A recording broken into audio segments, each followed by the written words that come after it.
California's trucking grid is buckling. And not because drivers suddenly got lazy, not because people stopped buying goods, not because the ports ran out of containers, but because the state tried to manage logistics like it was a spreadsheet. Here's what nobody is saying out loud. When you squeeze a supply chain from three directions, cost, compliance, and uncertainty, routes don't adapt. They disappear. This is happening in real time, spreading across corridors that touch every grocery aisle, every hospital order, every construction schedule. And if you think it's just a trucking problem, you're about to learn how fast a trucking problem becomes your problem. I'm Megan Wright, and this channel is where we cut through press conferences and look at the mechanics, the incentives, the timelines, the money, and the human cost. If you want fearless, evidence-driven commentary that doesn't ask permission, subscribe right now. Like this video to push it to more people and share it with someone who still thinks supply chains just figure it out, and comment one simple thing so I can map what's hitting where. Have you noticed deliveries getting later in your area? Yes or no? My argument is plain. This isn't about politics. It's about math. When a government changes the rules of freight movement without matching the physical reality of trucks, drivers, financing, repair capacity, and route timing, you don't get a transition. You get a capacity crash. And once capacity drops, the system becomes brutally simple. The highest paying lanes survive, and everything else gets rationed. Tonight, I'm going to walk you through the chain. How the money moved, how the timeline tightened, which decisions acted like a choke point, and who pays the price when the governor's office discovers the hard truth. You can regulate behavior, but you cannot legislate spare trucks into existence. It starts the way these stories always start, not with sirens, not with a state of emergency, just an email, a directive, a bulletin, a guidance update with language so polite it could put you to sleep. Alignment, pathway, standards, verification, nothing that screams collapse. But in trucking, soft language often hides hard consequences because the moment that memo drops, a clock starts ticking quietly, legally, financially. Within hours, dispatch floors light up. Owner-operators ask one question that tells you everything. Am I still allowed to run my routes next month? Fleet managers don't ask if the policy is good. They ask if it's survivable. Brokers don't ask about ideals. They ask about risk. In plain language, the market hears new rules and it immediately prices in new pain. Translation: the cost of moving freight goes up before a single truck moves. Let that sink in. Then comes the first squeeze: compliance. Not the idea of compliance, the process of it. Documentation, inspections, certifications, audits, scheduling, proof of proof. Things that sound small if you've never had to pause a revenue-generating machine to satisfy an administrative requirement. A 200-truck company can absorb that. They have departments, they have in-house counsel, they have someone whose whole job is to speak bureaucratic. But a one-truck operation, a two-truck family business, their compliance department is a glove box full of receipts and a spouse answering emails at midnight. And that's where the first domino falls. First domino, compliance burden rises unevenly. Second domino, small operators begin rejecting the worst-paying lanes. Third domino, the system loses capacity exactly where it needs flexibility most. Short notice routes, rural deliveries, highway pickup zones. This is the part people miss. They think trucks are interchangeable. They're not. A supply chain doesn't collapse because you lose some capacity. It collapses when you lose the capacity that covers the ugly jobs, the jobs that keep the network stitched together. 2 weeks after the directive, the ports become pressure cookers. Containers still arrive, ships still unload, goods still exist, but the trucks to move them suddenly scarce in the lanes that matter. And here's the brutal physics of portage. Waiting time kills profitability. If a driver sits in a queue for 3 hours, that isn't part of the job. That's a financial injury. When the regulatory and enforcement atmosphere adds uncertainty, random holds, inspection delays, route eligibility questions, drivers do what rational people do. They stop gambling. Dispatchers start hearing the same answer: not worth it. So the queues get longer, the dwell times increase.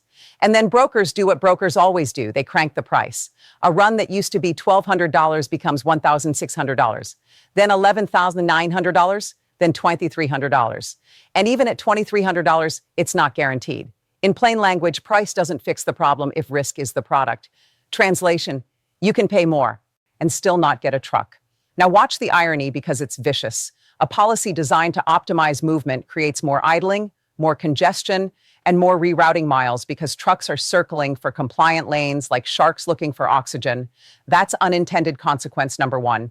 By the next month, it becomes visible. Not in the governor's speeches, not in official dashboards. You see it in the quiet panic of logistics teams and the sudden weirdness of store inventories. Certain corridors stop behaving normally. Rural lanes become premium, late-night runs vanish, small-town deliveries become when we can.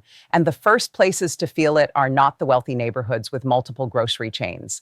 It's the places with one pharmacy, one clinic, one major employer, and long driving distances. Because when capacity tightens, the market prioritizes volume and profit density. That means big distribution hubs, big chains, big contracts, small accounts get squeezed out not by evil, but by math. Let that sink in. In a constrained system, the poor don't get served last because someone hates them. They get served last because they don't pay enough to compete. 6 days after the first visible cracks, enforcement ramps up, inspections increase, route checks, credential verification, random stops that aren't random when you talk to drivers. Officially, it's about integrity, safety, standards. Operationally, it functions like this. Every additional checkpoint increases the chance a load misses its timing window. And in logistics, missing a window is not a nuisance, it's a cascade. A grocery warehouse schedules receiving docks. A hospital schedules supply intake. A construction site schedules concrete pours.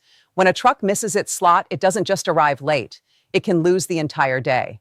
Translation: one delayed truck can kill multiple downstream appointments. Think about that for a moment, and here comes domino effect number 2. First domino, enforcement uncertainty rises. Second domino, dispatchers choose safe routes, even if longer. Third domino, total miles and time increase, which reduces overall available capacity even further. And the irony deepens. The system may become more compliant on paper, but it becomes less efficient in reality. More congestion, more detours, more deadhead miles, unintended consequence. Number 2, then the state sets a deadline or tightens one or clarifies it in a way that functions like tightening.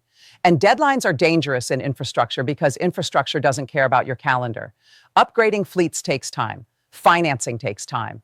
Manufacturing and delivery windows take time. Repair and retrofit shops have backlogs. But the clock doesn't. So operators face a brutal choice: rush and overpay or delay and risk enforcement. In plain language, a deadline doesn't create readiness. It just punishes unreadiness. Translation: people comply if they can, and they exit if they can't. And exits don't happen with fanfare. They happen quietly. A driver stops accepting certain loads. A small fleet sells 2 trucks to pay off debt. An owner-operator parks a rig and takes a warehouse job. A dispatcher stops answering calls for a route that's become impossible. Every one of those choices reduces capacity, and capacity is the oxygen of commerce. Meet Rosa, fictional but painfully believable. She runs a small grocery in a working-class town inland. No corporate supply chain, no backup warehouse, just scheduled deliveries and thin margins. Her normal rhythm was simple: Tuesday restock, Friday top up, then Tuesday didn't arrive. The distributor said no capacity. Friday became Sunday. Sunday became maybe Wednesday. Milk sold out first, diapers next, then over-the-counter meds. Customers didn't blame the policy. They blamed Rosa. Because the system doesn't show them the cause, it only shows them the absence. Rosa's monthly math gets uglier fast. If perishables can't be replaced on time, her loss rate spikes. If shelves stay empty, foot traffic drops. If foot traffic drops, she can't pay rent. This isn't about convenience. It's about survival arithmetic. Now we hit the heart of the title. Governor loses control. Because control means you can pull levers and get predictable results. In trucking, the levers are limited. You can regulate standards, you can enforce compliance, you can offer incentives, but you cannot order the market to produce extra trucks, extra train drivers, extra repair bays, extra financing approvals, and extra route flexibility overnight. When the governor says we're managing the transition, the market hears we're adding friction. And friction in logistics has a direct translation: higher cost, slower movement, fewer options. The governor's office can manage messaging, it can manage PR, it can manage blame, but it cannot manage the physics of a network that's shedding the very participants who make it function. By the next quarter, the collapse migrates into places the public actually watches: construction, lumber, rebar, cement, wiring, pipes, HVS units, appliances, drywall. None of that teleports. And construction is unforgiving. If materials don't arrive in sequence, crews stand around. If crews stand around, projects slip. If projects slip, costs rise. If costs rise, housing gets more expensive. In plain language, trucking friction becomes housing inflation. Let that sink in. And here's the bitter irony. Officials can give speeches about affordability while the logistics engine that feeds affordability is being throttled. Now meet Jason. Fictional, but again, believable. He's a driver with 2 kids. He's not asking for sympathy. He's asking for predictability. He used to run 2 long-haul trips and 1 local run each week. Stable schedule, stable income. After the changes, he's pushed out of certain lanes. His insurance jumps. His broker offers higher rates on paper, but the jobs are riskier, more delays, more enforcement exposure. He needs upgrades. The loan approval is slow. Equipment availability is uncertain. And the real-world result is simple. He makes less, works more erratic hours, and his family starts delaying expenses. The first thing to get postponed isn't luxury, it's dental, it's braces, it's repairs on the car that gets his partner to work. Jason says one line that should terrify anyone who cares about stability. I want to work. The system won't let me work the way it used to. So why would decision makers allow a system to tighten like this? Here's the uncomfortable answer. Consolidation thrives in complexity. When compliance gets heavy, large firms gain advantage. They can spread costs across many trucks, they can hire specialists, they can negotiate, they can survive delays. Small operators can't, so they sell or merge or exit, and the market becomes more concentrated. In plain language, rules become a moat. Translation, the castle survives. The village gets priced out. And here's what consolidation does to routes. Big fleets prioritize contracts that maximize profit per hour. That often means major hubs and major clients, which means the unattractive routes, rural drops, small accounts, low volume deliveries become even harder to serve. So the collapse deepens where people have the least resilience. Eventually, the state responds with what governments always reach for when reality breaks the narrative. Exemptions, waivers, task forces, stakeholder meetings. But exemptions don't rebuild capacity quickly because capacity isn't sitting idle. It has already moved out of the lanes you need, sometimes out of the state entirely. Drivers find new work. Trucks get sold, operating authorities get surrendered, insurance gets canceled. A route dropped once is not a route you automatically get back. You have to entice it back. And that takes time and money. Let that sink in. Systems break quickly and heal slowly. At this point, the system doesn't collapse in one dramatic event. It starts rationing normal life. Grocery chains prioritize stores by revenue. Hospitals prioritize suppliers who can guarantee delivery windows. Warehouses pay premiums to lock in carrier commitments. Small businesses get whenever we can. And in the background, the public starts noticing symptoms. Why is the same item sometimes available, sometimes not? Why are certain brands missing but others remain? Why are prices creeping up even when demand feels normal? Because the supply chain isn't a straight line, it's a web. When you cut enough threads, the web still exists, but it sags, and the load shifts to fewer remaining threads until they snap. Then comes the political breaking point. The governor blames greedy carriers. Carriers blame unworkable regulations. Brokers blame market volatility. Retailers blame unprecedented disruption. But the public doesn't care who wins the blame game. They care that their city feels less reliable. And reliability is what governments are supposed to protect. The real loss of control isn't a news headline. It's when local governments start issuing emergency procurement orders. School districts start changing meal delivery logistics. Rural clinics start rationing certain supplies. Food banks start getting unpredictable shipments. That's when the governor loses control, not of trucking, but of the perception that the state can keep basic systems running. So I'm going to ask the question the press conferences avoid. Who benefits when trucking becomes harder? Because someone always does. If small fleets die, who buys their contracts? If routes consolidate, who sets the prices? If compliance costs rise, who can afford to compete?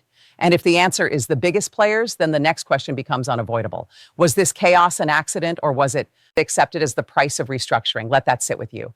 Let's put numbers on the mechanism, not as sources, but as the type of math logistics teams actually run. A region that needs 10,000 daily truck moves can't absorb a 7% capacity drop without consequences.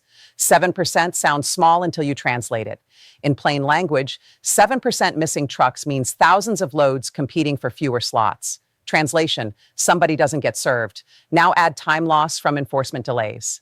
If average turnaround time increases by even 12%, you effectively lose capacity again because each truck completes fewer jobs per day. So capacity drops twice, once from operators exiting and again from slower cycle times. That's the quiet killer. And when cycle time worsens, the market does what markets do. It selects winners. High-margin medical freight survives, high-volume chain retail survives, low-margin community deliveries start failing. Now layer in the legal reality. The moment rules. Tighten, lawsuits appear, industry groups petition, local agencies interpret rules differently. Some counties enforce aggressively, others hesitate. And this matters because a patchwork enforcement landscape creates the worst thing for logistics: unpredictability. A carrier can survive strict rules if they're consistent. They cannot survive rules that change by county, by officer, by week, by interpretation. So carriers root around uncertainty. They avoid zones, they decline contracts, they charge more. And the bureaucracy lags behind reality because bureaucracy always lags behind reality. Government responds on quarterly timelines. Markets respond on hourly timelines. That mismatch is where control dies. Here's the chain, clean and simple. The state tightened compliance and enforcement across a system that runs on thin margins and tight timing. Small operators who provide critical, flexible capacity couldn't absorb the new burden, so they exited the worst lanes first. Enforcement uncertainty increased cycle time, which reduced capacity again, even for those who stayed. With fewer trucks and slower turnaround, the market rationed service toward the highest paying routes, leaving rural towns, small businesses, and smaller accounts stranded. And once reliability broke, the governor didn't lose control because of politics. He lost control because infrastructure math doesn't negotiate. Now the warning. If this fictional California collapse continues for another season, the next phase won't just be late deliveries. It will be institutional triage. Hospitals will prioritize. Small stores will close. Construction will slow. Prices will harden at higher levels, and the public will be told it's temporary, right up until temporary becomes the new baseline. So here's the accountability question I want in the comments, the one nobody in power once asked. If the system was predictable enough to regulate, why wasn't it predictable enough to protect the people who keep it running? Subscribe if you want the next breakdown. Comment your yes or no about delays in your area. And share this with one person who still thinks supply chains are invisible, because this story isn't finished. It's being written right now, mile by mile, route by route, and invoice by invoice.